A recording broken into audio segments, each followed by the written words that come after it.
Hello, everyone. This is Tom, the Lone Wolf Prepper. It is September 30th, 2024.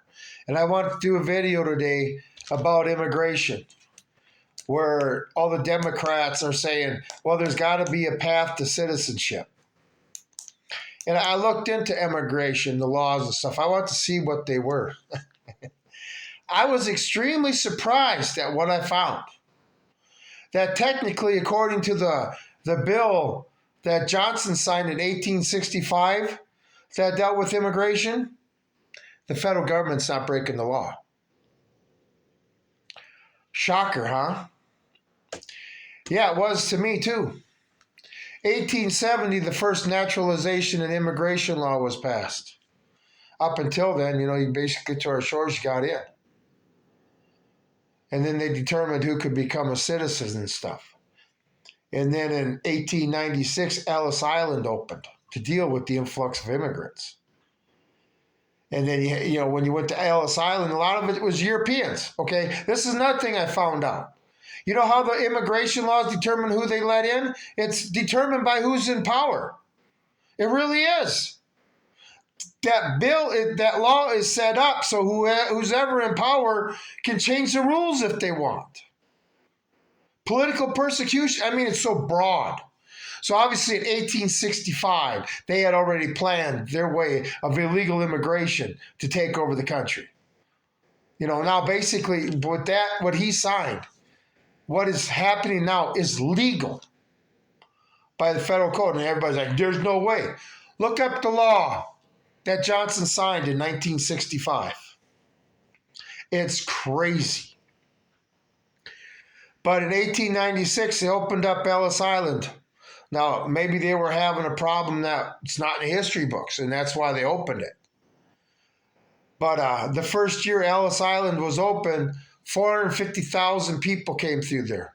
Mostly European descent, because that's who they wanted, the Europeans.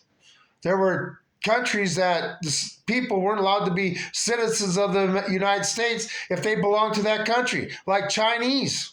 All those Chinamen that built our railroads weren't allowed to be citizens. Okay, according to the 1870 Naturalization Act. And then in 1924, Japanese wasn't allowed to get American citizens. You see what I mean? It depends on who's in charge. They get to determine it. In the 1965 one got rid of quotas too. Okay, so as many people as they wanted could come in. Ting, ting, ting. Like I say, you read the 1965 bill Johnson signed, the feds aren't breaking the law. It was designed exactly for this purpose. But anyway, when they come to Ellis, I'm sorry. I had it was a tough day today. The wind was blowing. We were moving cows. I got thrown from my four-wheeler because I hit something in the deep grass that was buried. And I got thrown and I twisted my ankle on my right ankle, twisted my left knee, and screwed up my left hip. But don't worry. I don't go to the doctor. And I'll be back to work tomorrow. And by Wednesday or Thursday, I'll feel just fine. That's the way my body works. So I'm a little pain right now. I can just hear my kids yelling at me. But anyway, and that's another thing, a lone wolf. That happened to me. Nobody was around. I got thrown and I was hurt. And I couldn't get up right away. But I got up, finished, moving the cows and stuff, and I was able to get back up after I found out what the hell I hit. It's like the four-wheeler was trying to throw me off, but wouldn't let go of me at the same time. Crazy. My feet would come off the damn four-wheeler, and that's why my legs twisted. I could feel my ankle twisting as I was falling off. That was a great feeling. But anyway, get back to immigration. They came to Ellis Island, and the first thing they did is had a health inspection. And the way where they walk in was set up so the doctors could see them from above, climbing the stairs. If there was any health issues, mental issues or whatever, they got a chalk mark and they went to get rescreened, detained. And then the people that passed that went on to a legal, get this, a legal, where they go to the ship's manifest and go through it, and they had to answer questions if they didn't jive.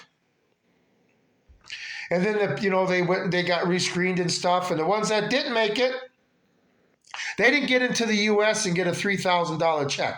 No, they did get a free ride back to their country of origin, but they weren't allowed in.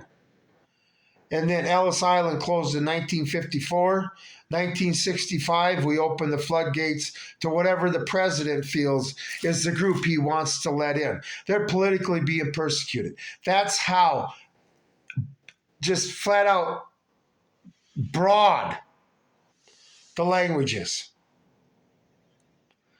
So I guess my video, the message I'm trying to tell you is the feds are enforcing the law. We just been ignorant to the law. People in 1965 didn't realize what Johnson and his cohorts were actually doing. But I can see it now. These sons of bitches are like communists. But anyway, so that's when the plan started. That's when the immigration policies we got now were set in place. Okay? And no president since then has changed it. Or no Congress has sent them a bill. Anyway, it definitely needs to be reformed. But 1965 is what brought us this poop show we're dealing with now. If you don't believe me, go look it up. The feds aren't breaking any federal law when it comes to immigration. None. None. They can't give no money to the people down south because of that hurricane, but we're giving $8+ billion to fuck Ukraine, $8+ billion to Israel, $500 million or whatever to Taiwan. This is our money. It's not the politicians' money.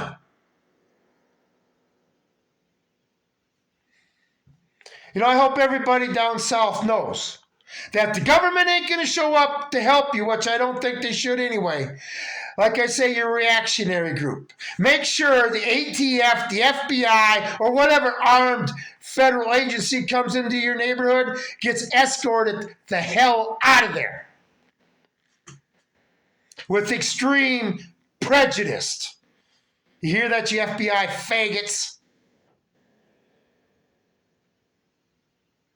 Yep, the feds ain't breaking no laws. They set it up for this. How come that's not coming up? Why don't Kamala just say, well, we're not breaking the laws? Read the 1865 law that Johnson signed. You'll see we're perfectly within the law. Sold out. What was that? Almost 60 years ago. Sold out. And this is where we're at. Boy, ain't the Democrats going to be happy when every town's just like Springfield, Ohio? Bring that shit out here. There ain't no social services out here. Just a bunch of Americans willing to protect everything they got and all the animals that are around us. Anyway, I hope everybody enjoyed this video. It opened my eyes up. Like I say, the American citizen, back seat. Back of the bus, buddy. Anyway, everybody have a good night. This is the world we live in. And it's just going to get worse until we set it to use the Second Amendment and make it better. But anyway, this is Lone Wolf Prepper, out.